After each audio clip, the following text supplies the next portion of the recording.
આજે આપણે આ વિડિયોની અંદર જોવાનું છે કે ધોરણ 12 સાયન્સની અંદર બાયોલોજીમાં કેવા કેવા પ્રકારના એકમો છે, કેવા કેવા પ્રકારના એના અંદર ચેપ્ટર જોવા મળે છે, કયા ચેપ્ટરનો કેટલો ગુણભાર છે, કયા ચેપ્ટરમાં કેવા કેવા ટોપિક જોવા મળે છે, આ બધું જ આપણે આ લેક્ચરની અંદર આ વિડિયોની અંદર જોવાના છીએ.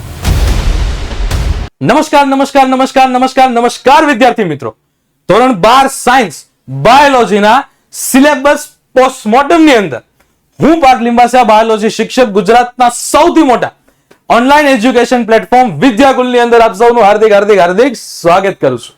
બાળકો, આજે આપણે આ વિડિયોની અંદર જોવાનું છે કે ધોરણ 12 સાયન્સની અંદર બાયોલોજીમાં કેવા કેવા પ્રકારના એકમો છે, કેવા કેવા પ્રકારના એના અંદર ચેપ્ટર જોવા મળે છે, કયા ચેપ્ટરનો કેટલો ગુણભાર છે, કયા ચેપ્ટરમાં કેવા કેવા ટોપિક જોવા મળે છે, આ બધું જ આપણે આ લેક્ચરની અંદર આ વિડિયોની અંદર જોવાના છીએ.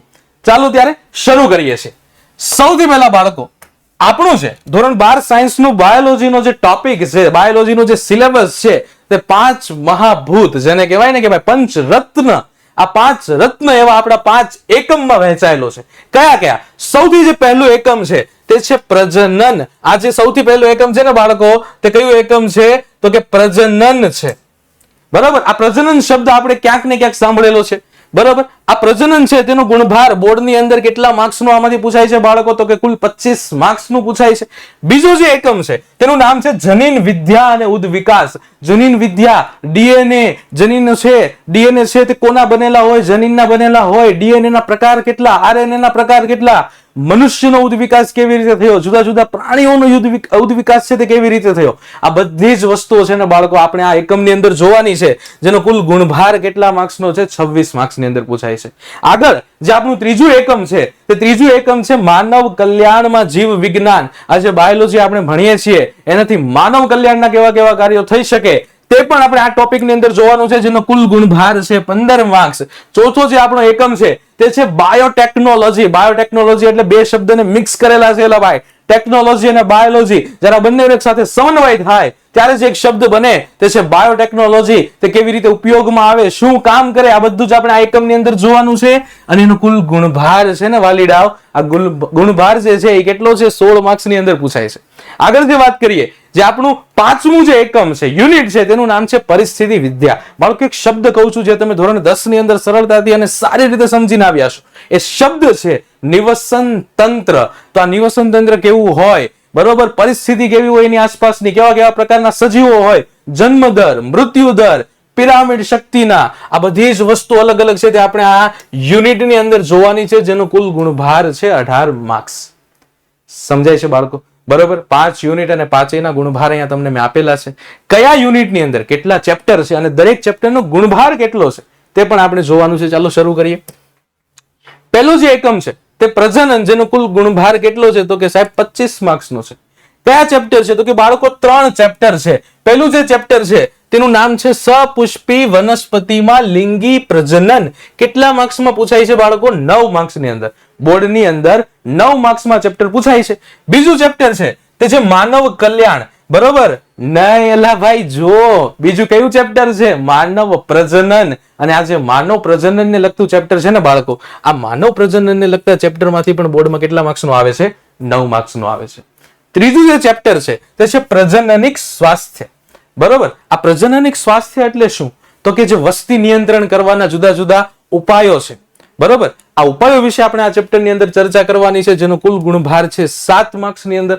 ફરીથી પ્રજનન ચેપ્ટર જે છે, એકમ જે છે, તેમાં કેટલા ચેપ્ટરનો સમાવેશ થાય છે? 3. સપુષ્પી વનસ્પતિમાં લિંગી પ્રજનન, જેનો કુલ ગુણભાર છે 9 માર્ક્સ. બીજું જે ચેપ્ટર છે તે માનવ પ્રજનન, જેનો કુલ ગુણભાર છે 9 માર્ક્સ. ત્રીજું જે ચેપ્ટર છે તે પ્રજનનિક સ્વાસ્થ્ય, તેનો પણ ગુણભાર કેટલો છે? 7 માર્ક્સનો ગુણભાર છે બાળકો. આગળ વાત કરીએ તો કે આપણું જે બીજું યુનિટ છે તે છે જનીન વિદ્યા અને ઉદ વિકાસ. જનીન વિદ્યા, ડીએનએ કેવું હોય, આરએનએ કેવું હોય, એના વિશે માહિતી મેળવવાની. આનુવંશિકતા, એક પેઢીમાંથી બીજી પેઢીમાં કેવી રીતે જાય છે એના વિશે માહિતી મેળવવાની. ઉત્ક્રાંતિ, એના વિશે, ઉદ વિકાસ, એના વિશે માહિતી મેળવવાની. બરોબર, તો ચોથું જે ચેપ્ટર છે તે છે આનુવંશિકતા અને ભિન્નતાના સિદ્ધાંતો, જે કેટલા માર્ક્સમાં પૂછાય છે બોર્ડની અંદર? 9 માર્ક્સની અંદર પૂછાય છે. જે પાંચમું ચેપ્ટર છે આનુવંશિકતાનો આણ્વીય આધાર, કે આનુવંશિકતા થાય છે તેનો આધાર કોના ઉપર રહેલો છે એના વિશે ભણવાનું છે.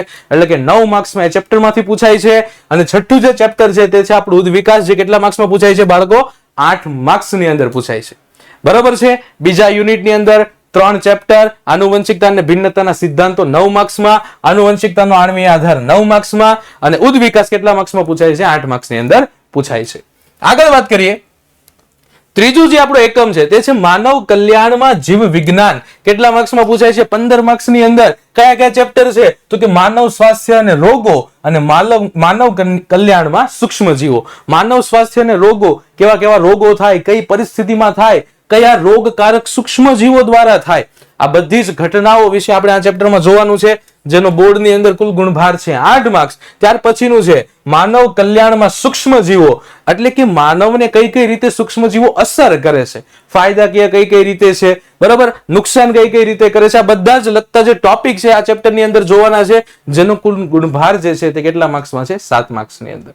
બરાબર. ફરીથી ત્રીજું યુનિટ છે તેમાં કેટલા ચેપ્ટર છે? 2. માનવ સ્વાસ્થ્ય અને રોગો, જે 8 માર્ક્સમાં પૂછાય છે, અને માનવ કલ્યાણમાં સૂક્ષ્મ જીવો, જે કેટલા માર્ક્સમાં પૂછાય છે બાળકો? 7 માર્ક્સની અંદર પૂછાય છે.